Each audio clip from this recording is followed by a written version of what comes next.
Hello students, आज के lecture में हम जानेंगे कि लायबिलिटीज़ क्या होती है और कितने टाइप की लायबिलिटीज़ होती है। जैसे कि आपको पता है, बैलेंस शीट के लेफ्ट साइड में लायबिलिटीज़ होती है और राइट साइड में एसेट। तो ये लायबिलिटीज़ होती क्या है? देखो, लायबिलिटीज़ वो अमाउंट होता है जो मुझे किसी को पे करना है। सपोज करो मैंने IDFC बैंक से 5 लाख रुपए का लोन लिया, तो वो 5 लाख रुपए का लोन मुझे उसको वापस चुकाना है, तो वो क्या हो गया? लायबिलिटीज हो गया। सपोज करो मैं पेन बनाता हूँ, पेन बनाने के लिए दिल्ली से प्लास्टिक खरीदा और अभी तक उसे पे नहीं किया। 1 लाख का मैंने प्लास्टिक लिया, तो अब मुझे उसको पे करना है, सो वो क्या हो गया? लायबिलिटी। तो एनी अमाउंट पे और payable by the business to others is called liability. अब लायबिलिटी की भी अलग अलग क्लासिफिकेशन होती है। एक होता है इंटरनल लायबिलिटी और एक होता है एक्सटर्नल लायबिलिटी। ये इंटरनल लायबिलिटी और एक्सटर्नल लायबिलिटी क्या होता है, मैं आपको एक सिंपल एग्जांपल से समझाता हूँ। सपोज करो एक बिजनेस है, मिस्टर अमन ने बिजनेस स्टार्ट किया और उसका नाम रखा भारत पेन लिमिटेड। 15 लाख रुपए बिजनेस में लगाए। कितने रुपए लगाए? 15 लाख रुपए। तो अब मैं अकाउंटिंग किसकी कर रहा हूँ? मैं अकाउंटिंग कर रहा हूँ भारत पेन लिमिटेड की। भारत पेन लिमिटेड का ओनर कौन है? सर अमन है। ये 100% मालिक है इसका। तो अमन कौन हो गया? मेरा मालिक हो गया। तो जो भी बिजनेस का पैसा अपने ओनर को देना है, अपने मालिक को देना है, उसको मैं बोलता हूँ इंटरनल लायबिलिटी। तो ये जो 15 लाख रुपए भारत पेन लिमिटेड के पास आए, वो अमाउंट अमन को वापस देना है। उसको 15 लाख रुपए वापस देना है, कल को बिजनेस बंद होता है तो। लेट्स सी, रिलायंस के केस में जो भी पैसा उनको मुकेश अंबानी जी को देना है, वो क्या हो गया? इंटरनल। इंटरनल मतलब हमारा बिजनेस का जो मालिक है उसका पैसा। एम्प्लॉय इंटरनल नहीं होता, मालिक होता है, जिसको प्रॉफिट और लॉस होता है। क्लियर है? तो इंटरनल लायबिलिटी क्या हो गई? इंटरनल लायबिलिटी हो गई which is towards the owner of the business. Business का जो ओनर होगा उसको मैं बोलूंगा इंटरनल लायबिलिटी, जिसको मैं बोलता हूँ कैपिटल अकाउंट। ओनर को मैं कैपिटल अकाउंट बोलता हूँ। तो सर ये एक्सटर्नल लायबिलिटी क्या होता है? चलो इसको एग्जांपल देकर बताता हूँ। मैंने भारत पेन लिमिटेड में 15 लाख रुपए लिए। अब भारत पेन लिमिटेड को और पैसों का रिक्वायरमेंट आया। वो IDFC बैंक के पास गया और बोला मुझे लोन दे दो। IDFC बैंक ने उसको 5 लाख रुपए का लोन दे दिया। तो अब भारत पेन लिमिटेड को वापस IDFC बैंक को 5 लाख रुपए देना पड़ेंगे इन फ्यूचर। लोन फ्री में थोड़ी ना दे रहा है। तो ये मेरा क्या हो गया? External liability. जो मेरा आउटसाइडर है, IDFC bank is outsider for a company. तो अब कैसे मालूम चलेगा कि ये मालिक है या आउटसाइडर है? ओनर वो होता है जिसका प्रॉफिट या लॉस होता है। अगर ये बिजनेस को 50 लाख का फायदा होगा तो ये अमन को देगा, और अगर 40 लाख का नुकसान होगा तो वो अमन से लेगा। जिसका फायदा जिसका नुकसान, वो मालिक। IDFC बैंक को क्या मिलेगा?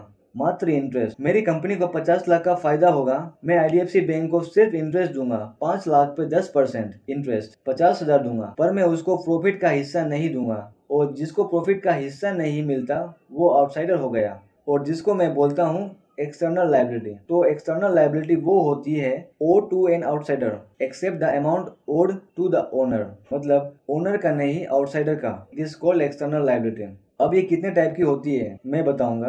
क्रेडिटर्स होता है, loan from bank, salary outstanding, वो सब बताऊंगा। पर एक्सटर्नल लायबिलिटी भी 2 टाइप की होती है। एक होता है करंट लायबिलिटी और एक होती है नॉन करंट लायबिलिटी। सर ये करंट नॉन करंट क्या हो गया? ये एक्सटर्नल का बात कर रहा हूँ, जो मुझे आउटसाइडर्स को पे करना है वो एक्सटर्नल होता है। इसका भी 2 क्लासिफिकेशन करूंगा, करंट और नॉन करंट। तो let's discuss first non current. So non current liability वो होती है जो मुझे 1 साल के बाद पे करना है। एग्जाम्पल के लिए मैं बता दूं, मैंने IDFC बैंक से लोन लिया। कितने का लोन लिया? 5 लाख का। और मैंने कहा मैं आपको 3 साल बाद पेमेंट करूंगा एक साथ, बुलेट पेमेंट करूंगा एक साथ 5 लाख का। तो ये मेरे लिए क्या हो गया? नॉन करंट लायबिलिटी हो गया, क्योंकि ये मुझे 1 साल बाद पे करना है। तो आज के डेट में ये मेरा क्या हो गया? Non current liability. Any liability जो 1 साल के बाद पेमेंट करना होता है वो नॉन करंट होता है। अगर मैंने किसी से लोन लिया और उसका पेमेंट 12 महीने बाद करूंगा आज के डेट पे, जिस दिन मैं बैलेंस शीट बना रहा हूँ उस दिन, तो वो क्या हो गया? नॉन करंट हो गया। तो सर करंट लायबिलिटी क्या होता है? करंट लायबिलिटी वो लायबिलिटी होता है जहाँ पर हमें 1 साल के अंदर पेमेंट करना होता है। जब भी मैं बैलेंस शीट बना रहा हूँ उसके 1 साल के अंदर। सर ऐसा कौन सा पेमेंट होता है? सुनो ध्यान से। मैंने ये पेन खरीदा, मैं पेन बनाता हूँ।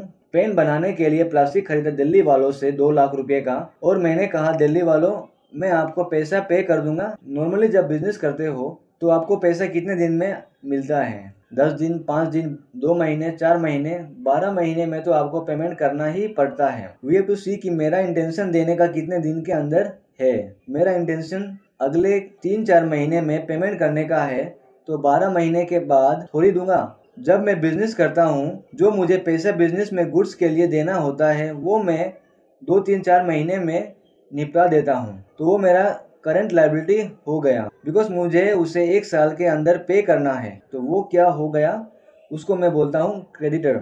मैं गुड्स खरीदता हूँ, जब मैं सामान दुकान के लिए खरीदता हूँ, उसके लिए मुझे पेमेंट करना होता है, उसे हम बोलते हैं क्रेडिटर। अब शॉर्ट टर्म लोन, मैंने IDFC बैंक से एक लोन लिया 50,000 का। मैंने IDFC बैंक से एक लोन लिया 50,000 का अर्जेंटली। मैंने कहा मैं तुम्हें 5 महीने में पेमेंट कर दूंगा। वो क्या हो गया, करंट लायबिलिटी। 12 महीने के अंदर पेमेंट करना है ना, वो क्या हो गया, करंट लायबिलिटी हो गया। मेरा बिजनेस में एक एम्प्लॉय काम करता है, उसकी सैलरी 5 लाख रुपए है। मैंने उसे सिर्फ 3 लाख रुपए दिए, तो 2 लाख रुपए और देना है, पर वो मैं कब दूंगा, साल भर बाद दूंगा। अरे भाई, आज पैसा नहीं है, उसे हम 2-3 या 4-5 महीने बाद दे देंगे। मेरा इंटेंशन उसको जल्द से जल्द सल्टाने का है, तो वो क्या हो गया, करंट लायबिलिटी। जिस दिन आप बैलेंस शीट बनाओगे उस दिन से 1 साल काउंट होगा, तो करंट लायबिलिटी क्रेडिटर्स हो गए, short term loan, outstanding expenses, ये सब करंट लायबिलिटी हो गए।